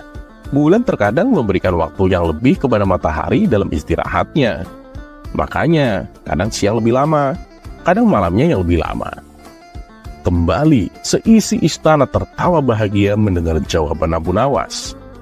Tetapi saat mereka masih larut dalam tawa, Abu Nawas kembali berkata, "Ada satu lagi Paduka. Memang rasa saling sayang mereka masih ada. Tapi terkadang, ya walaupun jarang, mereka saling berselisih, saling menjatuhkan satu sama lain. Nah makanya itu bisa terjadi yang namanya gerhana matahari. Ini berarti bulan sedang kesal ke matahari. Ia berusaha menutup sinar matahari. Dan terkadang juga ada gerhana bulan, berarti matahari sedang kesal sama bulan." Tak elak, tawa mereka pun semakin pecah. Sambil tertawa, Baginda Raja bertanya, "Abu Nawas, apa yang ingin kau sampaikan dari kisahmu itu?" Dengan menghela nafas panjang, Abu Nawas menjelaskan, "Ya begitulah Paduka, kehidupan kita di dunia ini. Kita semua ini menjalankan perannya masing-masing. Walaupun tak bisa dihindari, pasti ada saja masalah atau konflik di antara kita. Tapi yang perlu diingat Paduka, kita semua ini adalah saudara. Kita mempunyai rasa kasih sayang yang mengikat satu sama lain sebagai manusia." Dan di penjelasan Abu Nawas inilah semua yang hadir di istana merasa kagum dan membenarkan ucapan Abu Nawas, apalagi Baginda Raja Harun ar-Rasyid. Dan tepuk tangan yang meriah memecah keheningan.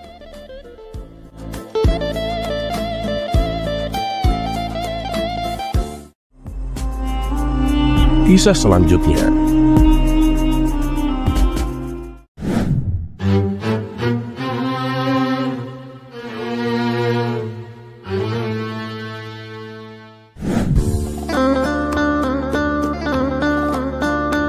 Alkisah, seorang ibu datang mengadu kepada Abu Nawas sambil menangis sesenggukan. Ia tampak sangat panik. "Ada apa ibu? Coba ceritakan," tanya Abu Nawas dengan lembut. Anak saya, Tuan Abu, anak saya, kata si ibu terbata-bata. Kenapa dengan anak ibu? Desak Abu Nawas. Dia hendak bunuh diri dengan minum racun, Tuan Abu. Saya sudah berusaha mencegahnya, tapi dia tetap bersikeras, jawab si ibu sambil menangis semakin keras. Mendengar itu Abu Nawas pun langsung berdiri. Wah, kalau begitu ayo kita ke rumah ibu sekarang juga, ujarnya tegas. Dengan tergesa-gesa Abu Nawas dan si ibu menuju rumahnya. Sesampainya di sana mereka mendapati si pemuda sedang bersiap memasukkan racun ke dalam minumannya. Ya anak muda, apa yang sedang kau lakukan? Bentak Abu Nawas. Si pemuda menoleh dengan wajah murung. Aku sudah bosan hidup, Tuan Abu. Lebih baik aku mati daripada terus menanggung derita ini, balasnya. Abu Nawas mendekat dengan tenang. Apa yang membuatmu merasa seperti itu, anak muda? Tanyanya. Aku telah ditinggal kawin oleh kekasihku, Tuan Abu. Rasanya hidup ini sudah tidak ada artinya lagi, jawab si pemuda, suaranya bergetar. Ah, itu saja masalahnya. Bersabarlah. Di dunia ini kan wanita bukan hanya dia, ujar Abu Nawas mencoba menenangkan. Ya memang benar, Tuan Abu. Tapi saya merasa tidak mungkin ada gadis lain yang secantik dia, Tuan Abu, jawab si pemuda dengan mata berkaca-kaca.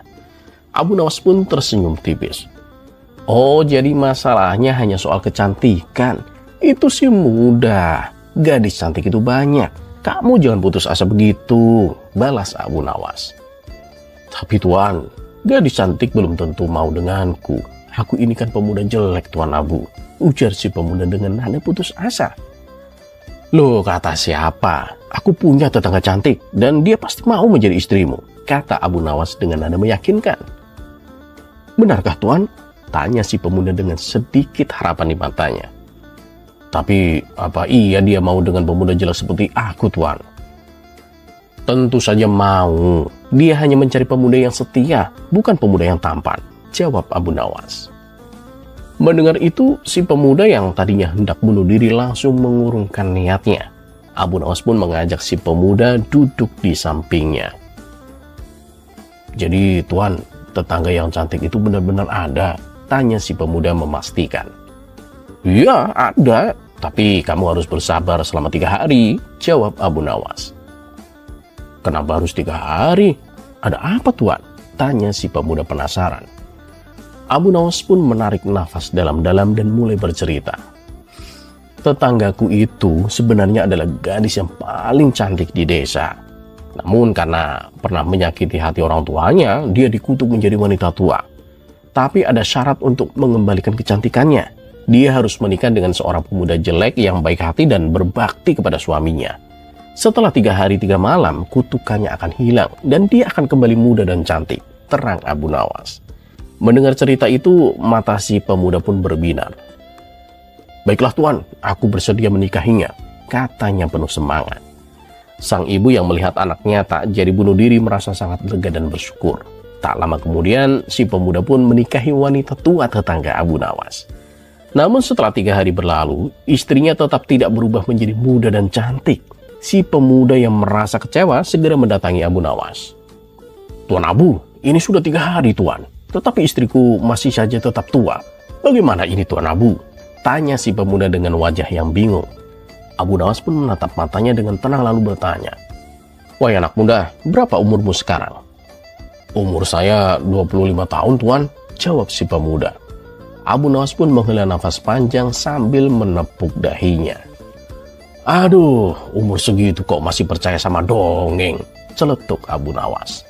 Si pemuda tertegun sejenak, lalu mendadak kejang-kejang dan jatuh pingsan. Sementara itu, Abu Nawas hanya tersenyum tipis sambil bergumam. Ya, setidaknya dia lupa soal racunnya.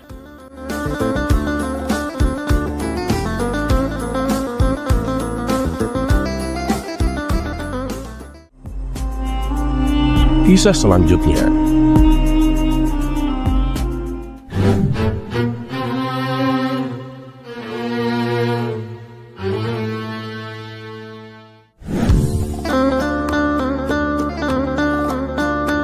Ya Rabbal Alamin.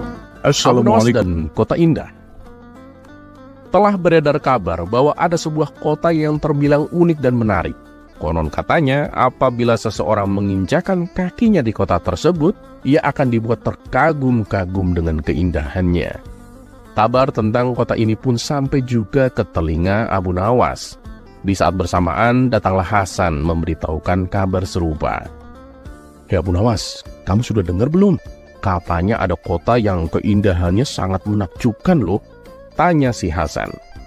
"Ya, aku sudah mendengarnya," jawab Abu Nawas. "Nah, kalau begitu, ayo kita ke sana.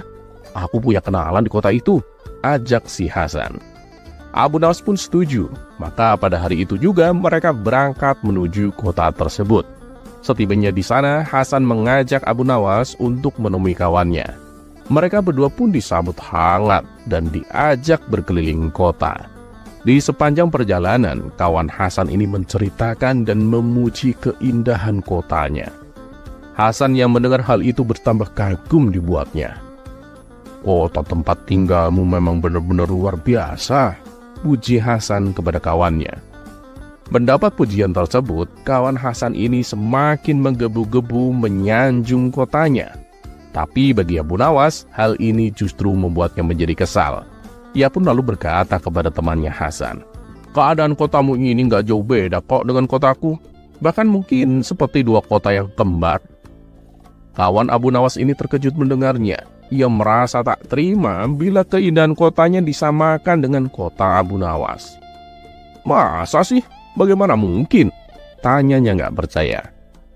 "Coba saja kamu lihat ke atas. Bintang di langit kotamu sama banyaknya dengan bintang di kotaku. Kalau nggak percaya, silakan hitung sendiri," jawab Abu Nawas. Hasan yang sudah menebak keusilan Abu Nawas seketika tertawa terpingkal-pingkal.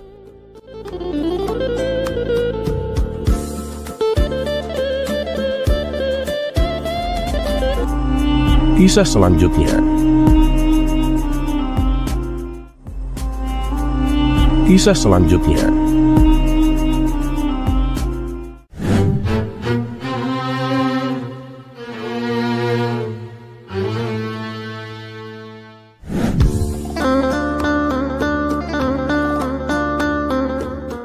Memiliki istri adalah ujian.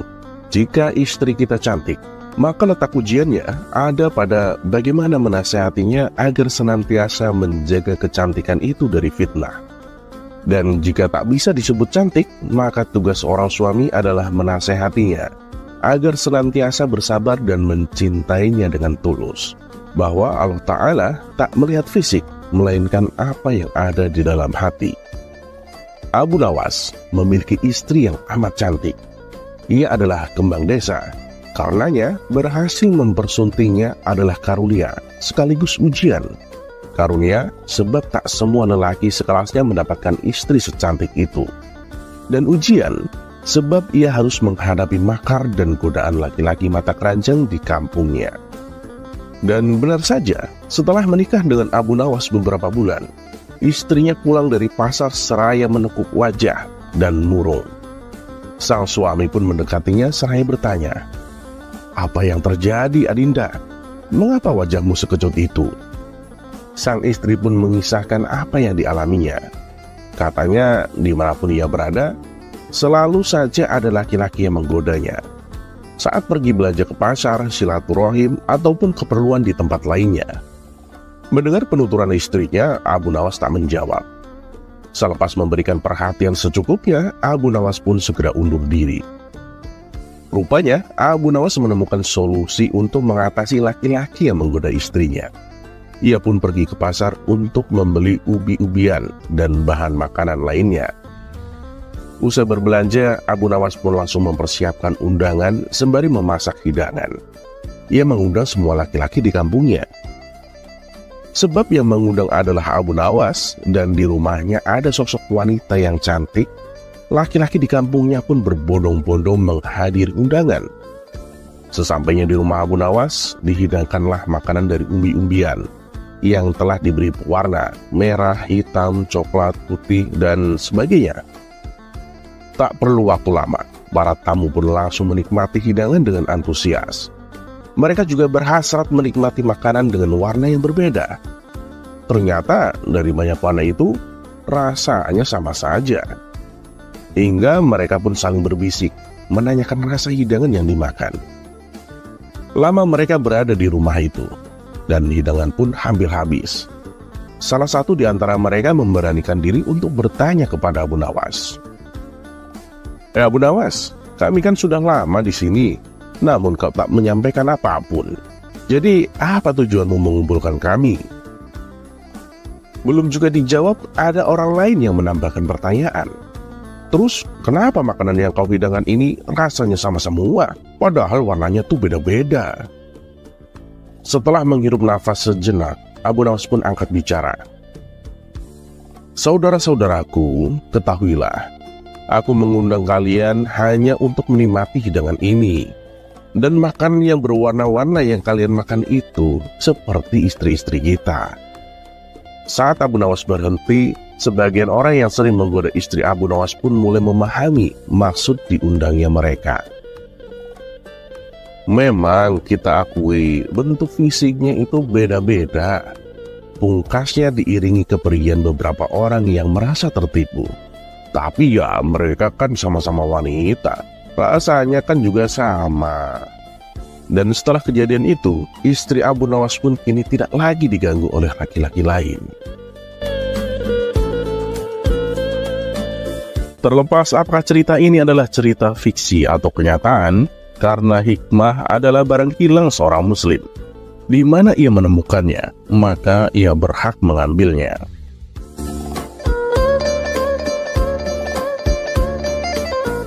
Dan seperti biasa, terima kasih. Wassalamualaikum warahmatullahi wabarakatuh.